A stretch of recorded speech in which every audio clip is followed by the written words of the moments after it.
বিরতির পর স্বাগত। সামনেই রয়েছে প্রজাতন্ত্র দিবস, আর প্রজাতন্ত্র দিবসের আগেই রাজ্যে অস্ত্রের ঝনকারি। একদমই ঠিক শুনছেন, একেবারে রাজধানীর প্রাণ কেন্দ্র মিলন চক্র থেকে এক বাংলাদেশি সহ বুলেট সহ আরো বেশ কিছু বাংলাদেশি টাকা উদ্ধার হয়েছে।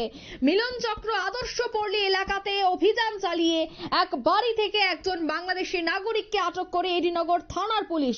তার নাম সমাজপ্রিয় চাকমা। তার কাছ থেকে একটি পিস্তল, তিনটি বুলেট, কিছু বাংলাদেশি টাকা সহ 2,21,000 ভারতীয় টাকা পাওয়া গেছে।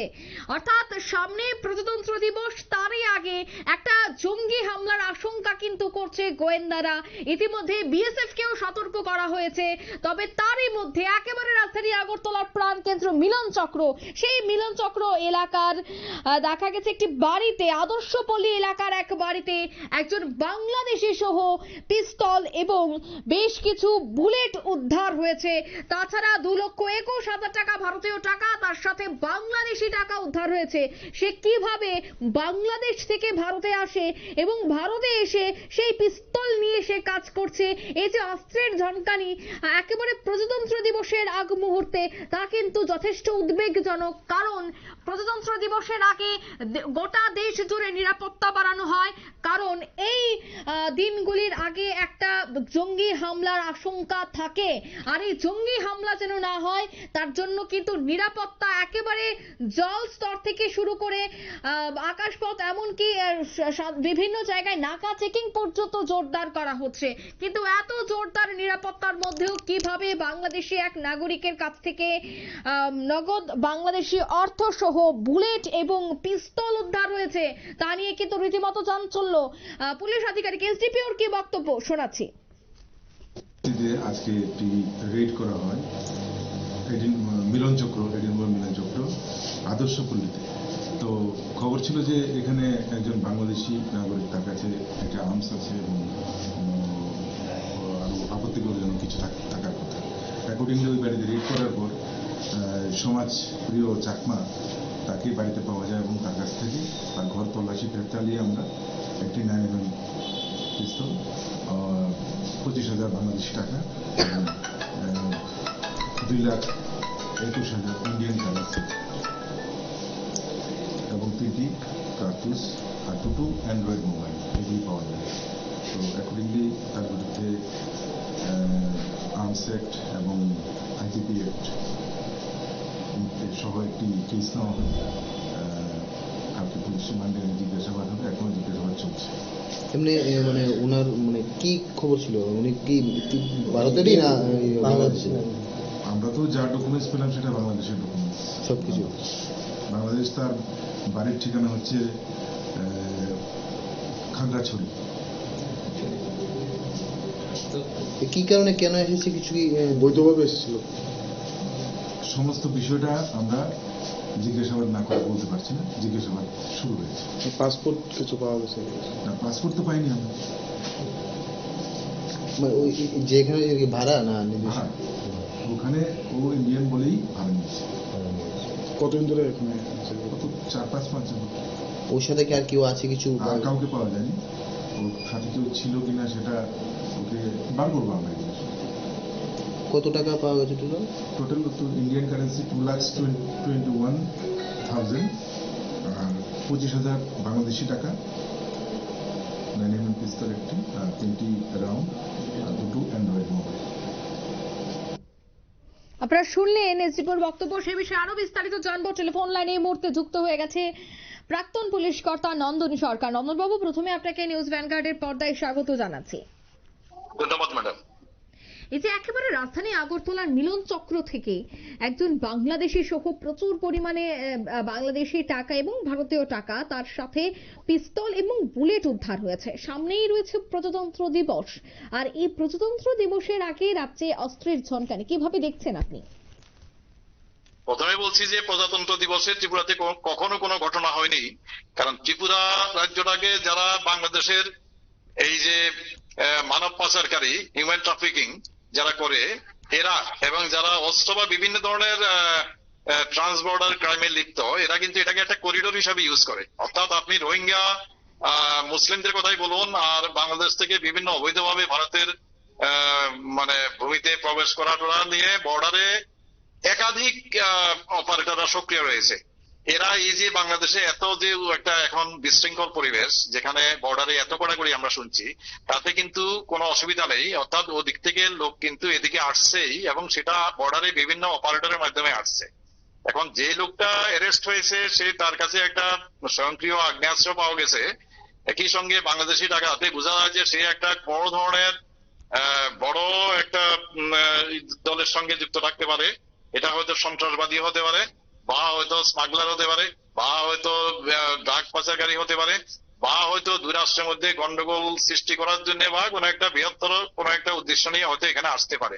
তো সেটা পুলিশি তদন্তে বেরিয়ে আসবে। কিন্তু আমি যেটা বলছি, বারবার আপনাদের বলছি, যে বর্ডার সিকিউরিটি ফোর্সে যে বর্ডারে গার্ড দিচ্ছে, সেখানে অনেকগুলো নালা যার উপরে কোনো ফেন্সিং নেই। এছাড়া বিভিন্ন জায়গাতে ওদের সেন্সর সিস্টেমটা চালু করার জন্য অনেকদিন থেকে কথা হচ্ছিল যে তারা কাঁটাতারের সেন্সর লাগিয়ে ইলেকট্রিক্যাল সেন্সর দেবে, যাতে কোথাও কোনো তারে টাচ করলে যাতে বিএসএফ এর কন্ট্রোল রুমে সেটা ধরা পড়ে। তো সেটা হচ্ছে না। অনেক সময় দেখা যায় যে জিআরপির হাতে ধরা পড়ছে রোহিঙ্গারা। তো এভাবে পাচারকারীরা কিন্তু ওদিক থেকে এসে যাচ্ছে। এছাড়াও বিভিন্ন অরক্ষিত সীমান্ত রয়েছে যেখান দিয়ে ঢুকে যাচ্ছে। এই যে যে লোকটাকে ধরলো মিলন চক্রের মতো একটা শহরের একদম শহরের উপকণ্ঠে, তাতে কিন্তু একটা সিকিউরিটি থ্রেট থেকেই যাচ্ছে। সেই সিকিউরিটি থ্রেটটা, কারণ এখানে আমাদের যে ত্রিপুরার নাগরিক যারা আছে, তাদের একটাই বড় ধরনের দোষ হলো যে এরা আশপাশে কারা আসছে কারা যাচ্ছে কোনো খোঁজখবরই রাখে না। সবটাই পুলিশের উপর চালিয়ে দিচ্ছে যে কোথায় কে আছে, এটা আমার দেখার ব্যাপার নয়, সেটা পুলিশ দেখবে। অথচ বাংলাদেশে কিন্তু বাংলাদেশি নাগরিকরা এই ব্যাপারে ভীষণভাবে সক্রিয়। তবে একটা কথা বলছি, যে প্রজাতন্ত্র দিবসের প্রাক্কালে এই যে অস্ত্রে আগরতলা শহরে আমার জানা মতো অন্তত 100 থেকে 150 এরকম অস্ত্র হাতে হাতে ঘুরে বেড়াচ্ছে। প্রচুর অ্যান্টি সোশ্যাল স্মাগলার এবং মাফিয়াদের হাতে কিন্তু এইরকম ধরনের ছোট, বিশেষ করে 9mm রিভলভার, 9mm পিস্তল এবং আপনার ওই .38 রিভলভার কিন্তু আছে। এবং সেটা পুলিশও জানে বা গোয়েন্দা দপ্তরের কাছে খবর আছে। কিন্তু রাজনৈতিক কারণে বা বিভিন্ন জায়গায় ব্যালেন্স মেনটেন করার জন্য কিন্তু এদের উপর রেড হচ্ছে না। হঠাৎ করে ওই চাকমা লোকটাকে ধরা হলো। চাকমাদের পার্বত্য চট্টগ্রামে বাংলাদেশের সঙ্গে বিরাট একটা ওদের এমনিতেই গন্ডগোল চলছে। তো সেই হিসাবে দেখতে গেলে হয়তো এটা কোনো একটা লার্জার একটা কোনো একটা কনস্পিরেসি থাকতে পারে, হয়তো কনস্পিরেসি নাও থাকতে পারে, হয়তো বিশেষ একটা কোনো উদ্দেশ্য নিয়ে এখানে এসছে, যে উদ্দেশ্যটা হয়তো আমাদের ভালো কি খারাপ। তো সেটাই বলছি, একটা জিনিস আমি আপনাকে বলছি, প্রজাতন্ত্র দিবসে কোনো ইনসিডেন্ট হবে না। কিন্তু এই যে বিভিন্ন সময় দেখা যায় যে বাংলাদেশে যখনই মৌলবাদীরা তারা যখন বিভিন্ন বক্তব্য রাখে বা বিভিন্ন কথা বলে, তখন কিন্তু তাদের যে নিশানা, সেই নিশানা কিন্তু ত্রিপুরার দিকেই থাকছে। তারা বারবার বলছে যে তারা ত্রিপুরা দখল করবে, তারা আগরতলা দখল করবে, আগরতলা চলো অভিযান পর্যন্ত তারা সংগঠিত করেছিল। এই যে একের পর এক তাদের একটা নখদর্পণ বা তাদের নজরে যে ত্রিপুরা রয়েছে, এরই মধ্যে বাংলাদেশের একজনকে গ্রেফতার করা হয়েছে। কি মনে হয় তার সাথে কি বাংলাদেশের কোনো জঙ্গির যোগাযোগ থাকতে পারে? কি বলবেন? আপাত দৃষ্টিতে মনে হয় না কোনো চাকমারা বাংলাদেশের যে সরকারের সঙ্গে ওদের আছে। কারণ চাকমারা কিন্তু একটা ইথেনিক মাইনরিটি। ওখানে যেখানে চাকমা লারমা এরা আছে, এদের উপর কিন্তু বাংলাদেশ আর্মি, পুলিশ এবং বিজিবি বিভিন্নভাবে অত্যাচার করছে। এবং বাংলাদেশের যে মুসলিম সেটেলার যারা আছে, সেটাকে ঘিল রাখছে। মুসলিম সেটেলাররা কিন্তু কদিন আগে কিন্তু 3 জনকে মেরে ফেলেছে। তো সেদিক দিয়ে দেখতে গেলে চাকমারা কিন্তু ন্যাচারালি এরা অ্যান্টি বাংলাদেশ। কিন্তু আমি যেটা বলছি আপনাকে, যে এই যে দায়িত্ব জ্ঞানহীনের মতো এই বক্তব্যগুলো রাখছে বাংলাদেশের বিভিন্ন রাজনৈতিক নেতা থেকে শুরু করে বর্তমান যে সমন্বয়ক যারা আছে তারা, এবং বিভিন্ন সাধারণ লোকজন, এরা প্রচন্ড দায়িত্ব জ্ঞানহীনের মতো কথা বলতে। এরা নিজেরাও জানে যে ভারতের 1 ইঞ্চি জমি এরা দখল করতে পারবে না, বরঞ্চ এরকম কিছু করতে গেলে যে ওদেরই আখেরে ক্ষতি হবে সেটা ওরা জানে। জেনেও ওই যে একটা খালি মাঠে আস্ফালন সেটা করে যাচ্ছে। এবং একই সঙ্গে আপনি দেখতে পাচ্ছেন এদের একটু বুদ্ধিও কম আছে।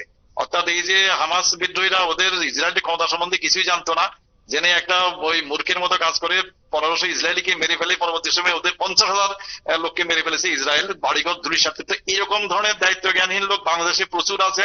এরা ধর্মের নামে অনেক কিছু করে যায়। এবং একই সঙ্গে তারা কি করে, তাদের ওই শক্তি সম্বন্ধে, ভারতের শক্তি সম্বন্ধে এদের কোনো ধারণা নেই। আস্ফালন করে যাচ্ছে নিজেদের গ্রাউন্ড তৈরি করার জন্য। ইনফেরিয়রিটি কমপ্লেক্সিটি থেকে সেটা হচ্ছে। ম্যাডাম, একদম ধন্যবাদ আপনাকে। ধন্যবাদ। অর্থাৎ একেবারে প্রজাতন্ত্র দিবসের আগে রাজ্যে অস্ত্রের ঝনকানি।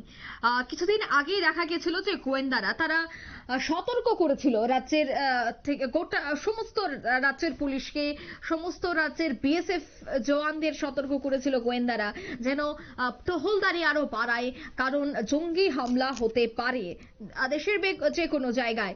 তাই সেক্ষেত্রে জঙ্গি হামলাকে কেন্দ্র করে একটা আশঙ্কা কিন্তু অবশ্যই কাজ করছে। আর এই জঙ্গি হামলা যদি হয় তবে তার প্রভাব যদি রাজ্যে পড়ে বা রাজ্যেও যদি কোনো নাশকতার ছক কষা হয়, সেই বিষয়টা নিয়ে কিন্তু ইতিমধ্যে উদ্বেগ বাড়ছে রাজ্য পুলিশের মধ্যে। অন্যদিকে এই যে বিএসএফ এর টহলদারি, সেই টহলদারি আরো বাড়াতে হবে, সেই কথাই কিন্তু বারবার বলছেন বিএসএফ এর উচ্চ পদস্থ আধিকারিকরা। গতকাল থেকেই কিন্তু একটা দৌড়ঝাঁপ শুরু হয়েছিল তাকে গ্রেফতার করতে, কিন্তু আজ সকালেই দেখা গেছে একেবারে মিলন চক্র এলাকা থেকে এই ব্যক্তিকে গ্রেফতার করা হয়েছে এবং তার থেকে আগ্নেয়াস্ত্র উদ্ধার করা হয়েছে। এখন দেখার বিষয় এই ব্যক্তি কার কার সাথে যুক্ত ছিল এবং এই ব্যক্তির কাছে কিভাবে এই পিস্তল এলো, সেই পিস্তল কি কাজে ব্যবহার করত, সমস্তটা বিষয় কিন্তু পুলিশ তদন্তেই বেরিয়ে আসবে। নিয়ে নিচ্ছে এই মুহূর্তে ছোট্ট একটি বিজ্ঞাপন বিরতি, সঙ্গে থাকুন।